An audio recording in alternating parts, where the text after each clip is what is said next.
출애굽기 14장 1절에서 14절 본문의 말씀은 홍해를 건너기 전 하나님께서 이스라엘 백성들을 바닷가로 가게 하시는 사건이고, 따로는 애굽 군대를 통하여 이스라엘 백성들은 심히 두려워 떨게 되는 내용입니다. 1절 말씀 보십시오. 여호와께서 모세에게 말씀하여 이르시되 2절 이스라엘 자손에게 명령하여 돌이켜 바다와 믹돌 사이에 비아히롯 앞 곧 바알스본 맞은편 바닷가에 장막을 치게 하라. 하나님의 명령은, 하나님의 지시는 이해할 수 없고 또한 놀라운 짓입니다. 하나님의 생각은 우리와 다른데요. 이미 사막 끝부분에 도착해 있는데 다시 뒤로 돌아서 바다 가장자리에 장막을 치라고 명령을 내립니다. 참으로 이해할 수 없는 하나님의 지시이죠. 그러나 바로를 홍해에서 패배시키시려고 계획하시는 하나님의 깊으신 뜻이 있는 겁니다. 하나님의 지시는 뒤로 돌아서 바닷가에 장막을 치라고 명령하시죠. 막다른 길로 인도하십니다. 우리 인생 삶 속에서도 하나님의 계획과 내 뜻이 다를 때가 있죠. 내가 생각하건대 이건 길이 아니에요. 이건 이성과 논리적으로도 합당치 않는 사건이에요. 그런데 하나님은 우리를 서시기 위해서 또 다른 계획을 갖고 계시기에 전혀 엉뚱한 자리, 엉뚱한 곳으로 가게 만드심을 우리는 알아야 됩니다. 홍해의 기적을 통해서 훗날 더 큰 믿음을 백성들이 갖도록 하시려는 하나님의 계획이 있으시죠. 3절, 4절 말씀, 하나님의 목적이신데요. 왜 바닷가에 장막을 치라 하셨을까요? 첫 번째로 바로로 이스라엘이 광야에 헤맨다라고 생각하여서 추격하도록 만드는 겁니다. 착각하게 만들어서 추격해 오도록 유인하시는 하나님의 계획이시고, 두 번째로 바로와 그 군대를 수상시키시고 패배시키셔서 하나님이 영광을 얻으실 계획이시고요.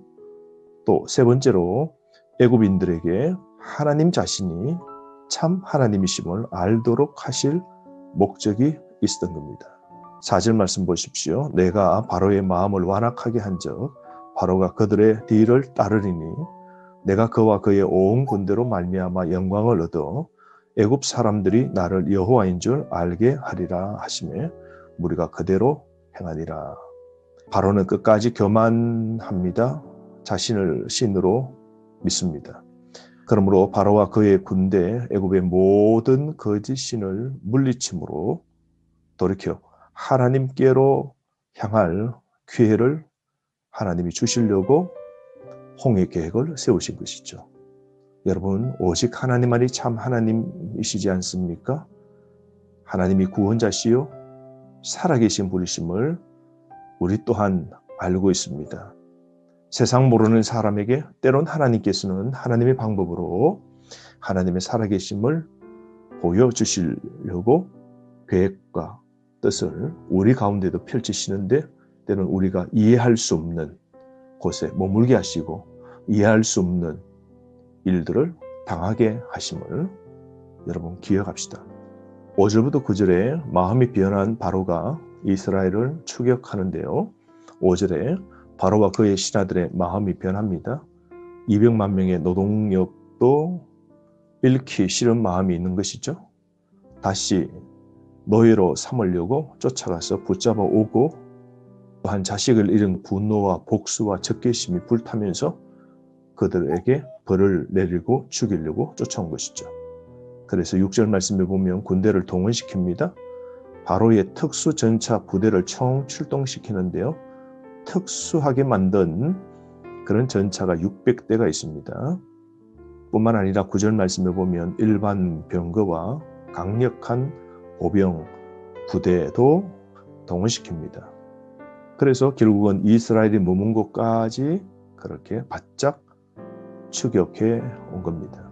바로와 그의 온 애굽의 백성들은 자신의 힘으로, 자신의 무기로, 자신의 군사력으로 하나님을 또한 하나님의 백성을 치려고 그럽니다. 그러나 하나님의 능력 앞에 사람의 지혜와 힘은 아무것도 아님을 우리는 알지 않습니까?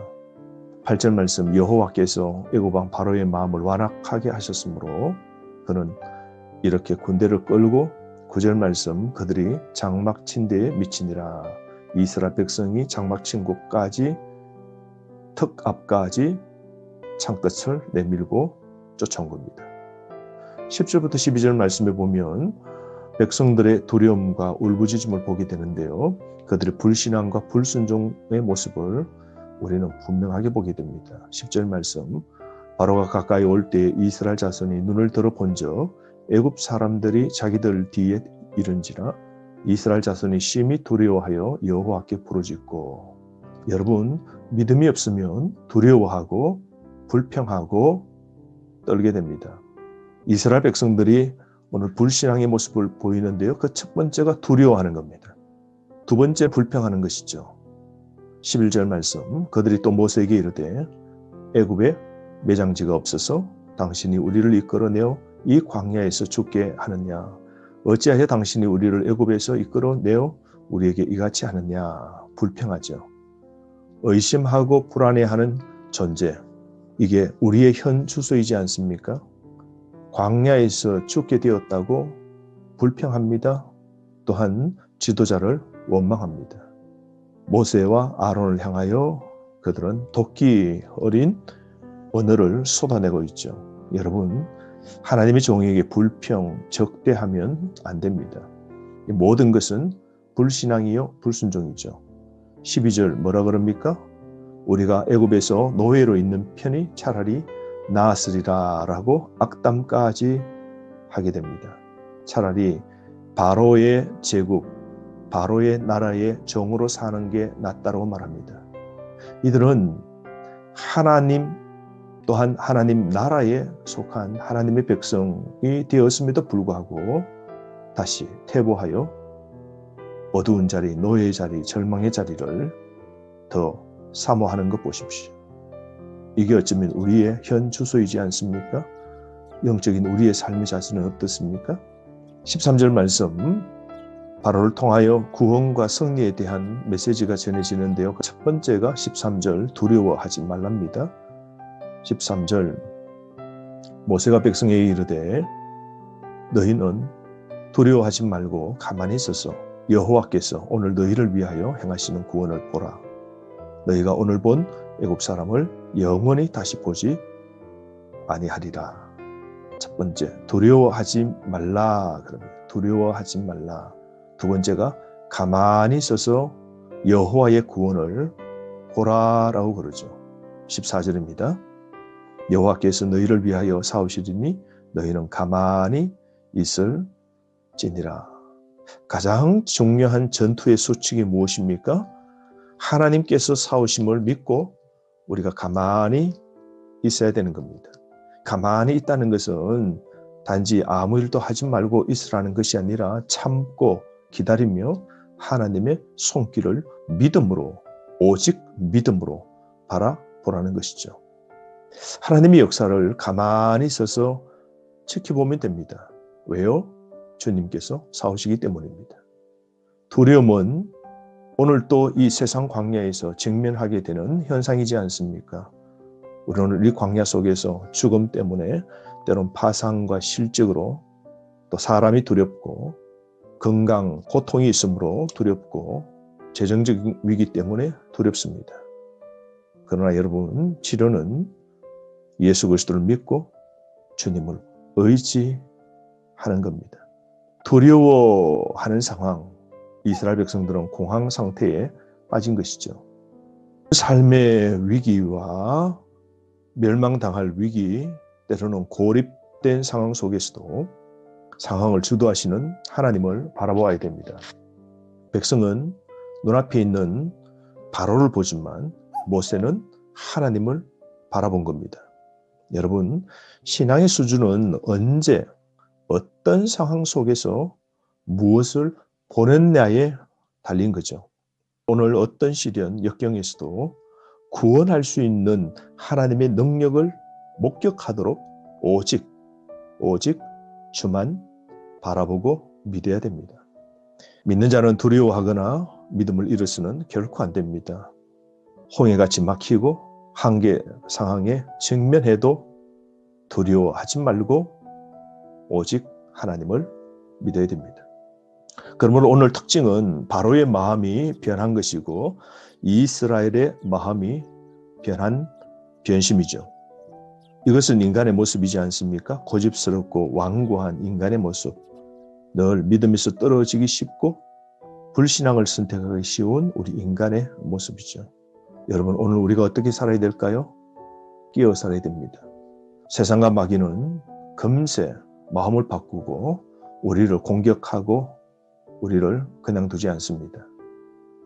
마귀는 쉽게 우리를 놓아주지 않습니다.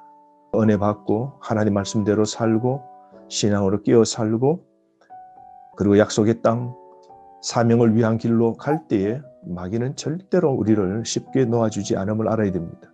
그러므로 우리는 영적 전쟁에서 공격을 당할 일들이 많음을 또한 주지하고 있어야 되는 겁니다. 오늘 하루 내 힘으로 살지 말고 하나님의 능력을 바라보고 하나님이 이 일을 이루심을 바라보고 믿음으로 담대하게 살아가길 바랍니다. 그러므로 하나님의 위대하심, 하나님의 구원의 역사를 체험하고 경험하여 간증이 많은 우리의 삶이 되기를 바랍니다. 하루 주 안에 말씀으로 승리하십시오.